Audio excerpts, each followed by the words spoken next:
So my boss calls me this morning, says, don't bother coming into work just yet. There's a bit of flooding in the shop.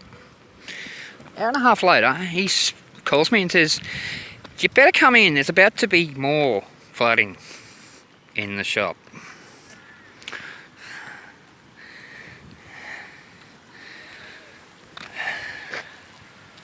It's all the way up there.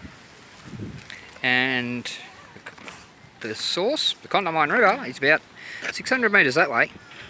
But as you can tell, can't really get to that because a little bit of water on the road.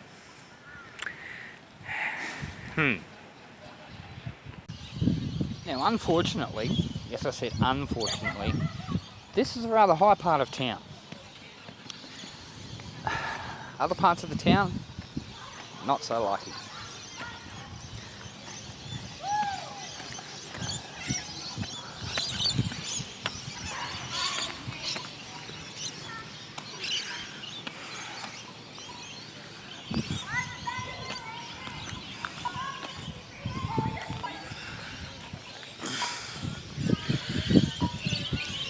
Like just around the corner,